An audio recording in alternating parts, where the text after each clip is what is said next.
Welcome to today's Explainer. Now, we're taking something that might initially seem, well, a bit like a dry regulatory text, and we're going to reveal it for what it truly is, the absolute ultimate blueprint for integrity in financial reporting. We are decoding Vietnamese Standard on Auditing 220, or VSA 220. If you've ever found yourself wondering what actually prevents total chaos in the financial markets, or what guarantees that when a company says they made $1 million, they actually did, the answer lies right in the rigorous quality control mechanisms we're about to explore today. Let's get into it. To really grasp the weight of this standard, we first have to look at its origins. VSA 220 isn't just some list of polite suggestions, folks. Issued by the Ministry of Finance way back on December 6, 2012, this carries the full force of law. It dictates the exact quality control rules that every single audit firm operating in Vietnam absolutely must follow. It's basically the uncompromising rulebook that governs how an audit is built from the ground up. Okay, let's dive into this framework and see exactly how it operates. So here's our roadmap for today. We're going to cover objective of quality control, the commander's responsibility, ethics and independence, execution and supervision, and finally, review and documentation. Let's jump right into Section 1, Objective of Quality Control, the foundation of trust. According to paragraph 6 of the standard, this whole system basically exists to give us reasonable assurance on two major fronts. Number one, that the audit firm and its team have strictly complied with professional standards and the law.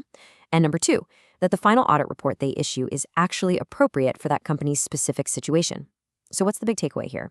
Quality control isn't just some bureaucratic box-checking exercise. It is absolutely crucial for guaranteeing to the public that the final report is legally sound and, well, grounded in reality. Moving right along to Section 2, the commander's responsibility, the captain of the ship. So, who actually makes sure all these objectives get met?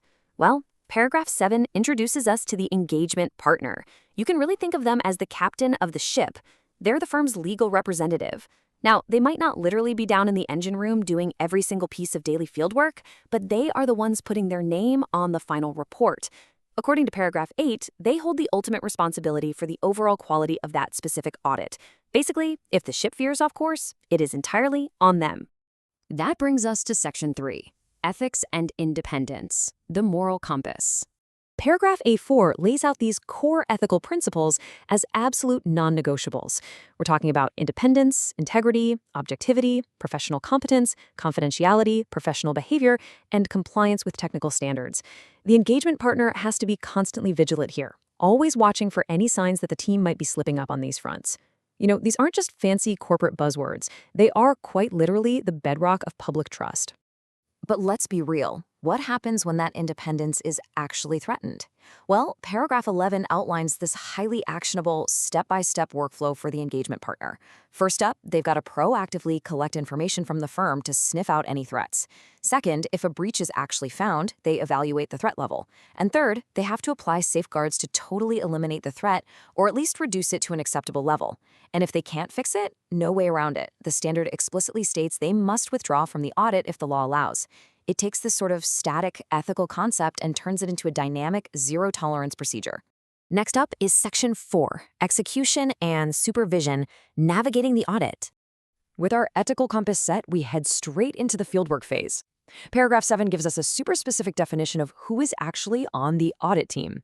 Naturally, it includes the engagement partner and all the internal staff working on the job. But take a close look at the exclusion here. It explicitly excludes external experts.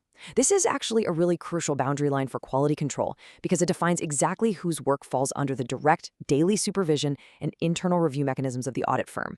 It's a built-in security measure for sure. And listen, during execution, things are inevitably going to get complicated. Paragraph 18 dictates exactly how the team handles highly complex or contentious issues. They don't just get to guess. They have to follow a really strict consultation workflow, identify the issue, consult with the right professionals, formally agree on the conclusions of that consultation, and then strictly implement those results. You absolutely cannot ask for expert advice and then just ignore it because it happens to be inconvenient. But this raises a pretty fascinating question, doesn't it?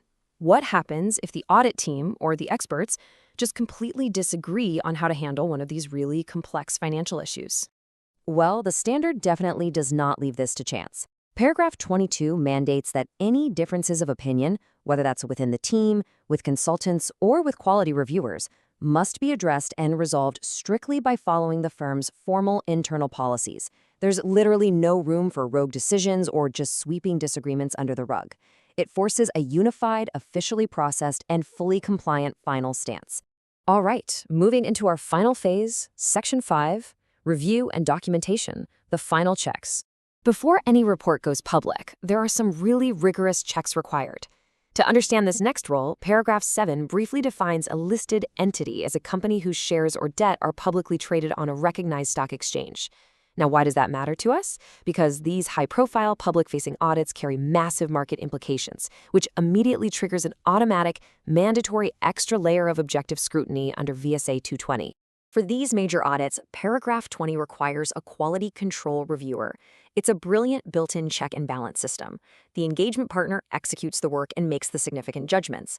But the quality control reviewer, they're a totally objective evaluator, and they are expressly not part of the audit team.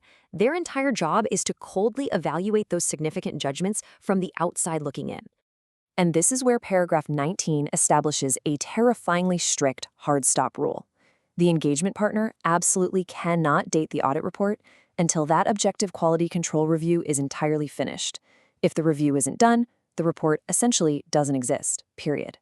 It is the ultimate fail-safe to prevent an unchecked report from ever hitting the public markets. So let's look at how all of this builds into the final paperwork. Paragraphs 24 and 25 stress that every single major decision has to be permanently recorded. Every ethical issue that was resolved, the justification for even accepting the client in the first place, the detailed outcomes of all those expert consultations we just talked about, and absolute proof that the quality control review was completed on time. The whole shebang goes right into the audit file. Which leaves us with the ultimate takeaway of VSA 220. You can have the best intentions, the smartest team in the world, and the most rigorous internal debates. But in the uncompromising world of financial auditing, flawless execution only counts if there is flawless documentation to prove it. Seriously, if you can't prove you did it in the file, under VSA 220, you didn't do it at all. So does your current documentation really reflect the quality of your work? Think about that. Thanks for joining me on this explainer today. Keep questioning, keep learning, and I'll see you next time.